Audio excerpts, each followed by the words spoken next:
प्यारे बच्चों, पुराने वक्तों की बात है कि गुजरात शहर में एक बहुत अमीर आदमी सेठ करीम रहता था। उसकी 3 बेटियां थीं। वो अपनी बेटियों से बहुत मोहब्बत करता था, लेकिन उसकी ये बुरी आदत थी कि वो अपनी तारीफ सुनना बहुत पसंद करता। उसको लगता कि बस जो कुछ भी है सब कुछ उसी की वजह से है और हर वक्त उसी की तारीफ होनी चाहिए। इसीलिए एक बार उसने अपनी बड़ी बेटी को बुलाया और उससे पूछने लगा, बेटी बताओ, ये सब कुछ किसकी वजह से है? आज जो तुम इतने ऐश की जिंदगी गुजार रही हो, ये सारी ऐश व इशरत किसकी वजह से है? किसकी वजह से बाबा जान? जाहिर है आपकी वजह से।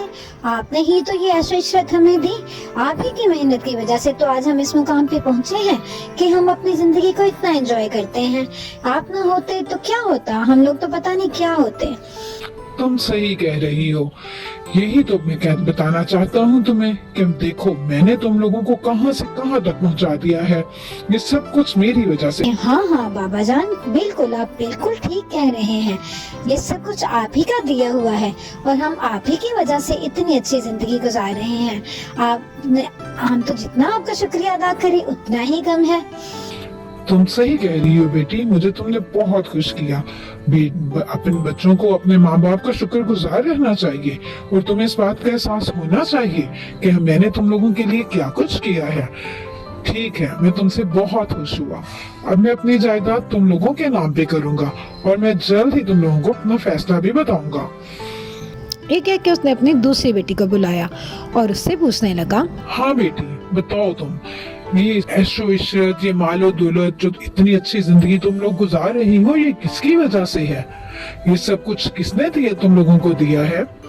किसने बाबा जान? यकीनन आपने। ये सब कुछ आप ही का तो दिया हुआ है। जो हम लोग जो है वो इतनी अच्छी जिंदगी गुजार रहे हैं, मजे कर रहे हैं, खूब एंजॉय कर रहे हैं अपनी लाइफ को, ये आप ही की वजह से तो है। तुम सही कह रही हो। यही तो मैं तुम्हें बताना चाहता था कि घर बार महल ये सब कुछ मेरा दिया हुआ है। हाँ बाबा जान, आप बिल्कुल ठीक कह रहे हैं। ये सब कुछ आप ही का दिया हुआ है और हम लोग कैसे बोल सकते हैं कि ये आपने दिया है? हम तो आपसे इसीलिए बहुत मोहब्बत करते हैं। ठीक है बेटी, यही तो मैं सुनना चाहता था और तुम्हें बताना चाहता हूँ कि अब ये जायदाद मैं तुम लोगों के नाम करने वाला हूँ और मैं तुम लोगों के हवाले सब कुछ कर दूंगा। ठीक है बाबा जान, जैसे आपकी मर्जी। ये सब कुछ वैसे भी तो हम ही लोगों का है, आप हमारे नाम कर देंगे तो अच्छी बात है। ये सुन के सेठ करीम बहुत खुश हुआ कि उसकी बेटियां तो वाकई में इसकी बड़ी शुक्रगुजार थी। खैर, अब उसने अपनी तीसरी और सबसे लाडली बेटी को बुलाया और वो उससे पूछने लगा, हाँ मेरी प्यारी बेटी, तुम बताओ कि मालो दौलत ऐशो इशरत तुम लोगों को किसने दिया है? ये महल, ये घर, ये जायदाद, ये सब कुछ तुम लोगों को किसने, किसकी वजह से तुम लोग इतनी अच्छी जिंदगी गुजार रही हो? तुम्हें अंदाजा तो होगा। बाबा जान, मैं जानती हूँ ये सब कुछ आपकी मेहनत की कमाई है, लेकिन ये सब कुछ हम पे अल्लाह ताला का एहसान है।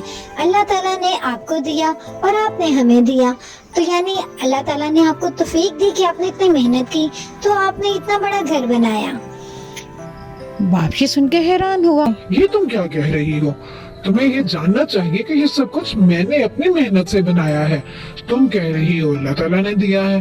देखो, मैंने तुम्हें दिया। आप बाबा जान कैसे कह सकते हैं? देखिए, अल्लाह ताला ने आपको दिया तो आपने हमें दिया।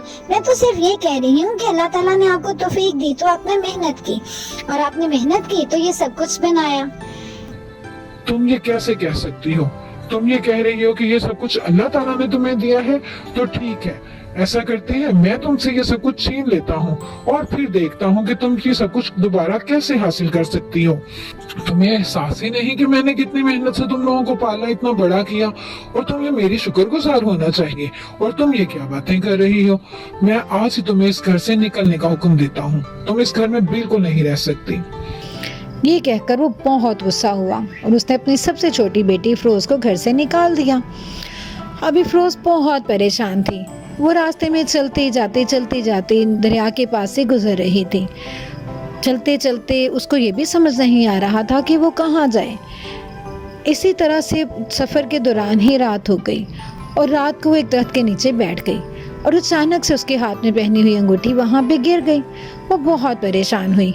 वहाँ पे खड़े होकर वो उस अंगूठी को ढूंढने लगी, लेकिन काफ़ी देर तक ढूंढने के बाद भी उसको नज़र ना आई। तो उसने थोड़ी सी मिट्टी हिला हिला के देखना शुरू किया कि शायद कहीं अंगूठी मिट्टी में ना चली गई हो, लेकिन اللہ تعالیٰ کی کرنی ایسی ہوئی کہ وہ جب مٹی کھود رہی تھی تو اس کو لگا کہ مٹی کے نیچے کچھ ہے، اور وہاں پہ ایک سونے ہیرے موتیوں سے بری ہوئی ایک بہت بڑی سی دیگچی نکل آئی۔ وہ تو دیکھ کے بہت حیران ہوئی کہ اس میں اتنے زیورات تھے اور سونے کے اتنے سکے کہ دیگچی سے باہر تک گر رہے تھے۔ وہ یہ دیکھ کے بہت حیران ہوئی اور اس نے دل میں اللہ تعالیٰ کا فوراً شکر ادا کیا، کیونکہ وہ جانتی تھی کہ سب کچھ اللہ تعالیٰ نے پہلے بھی اسے دیا تھا اور اب پھر سے اللہ تعالیٰ نے اس کو سب کچھ دے دیا۔ دوسری طرف سیٹھ کریم کے ساتھ بہت برا ہوا۔ اس نے اپنی تمام جائیداد اپنی بیٹیوں کے نام کی، اور بیٹیاں اتنی لالچی اور خود غرض نکلیں کہ انہوں نے اس کو ہی اس کے گھر سے نکال دیا۔ اب وہ ایک چھوٹی سی جھونپڑی میں رہ رہا تھا۔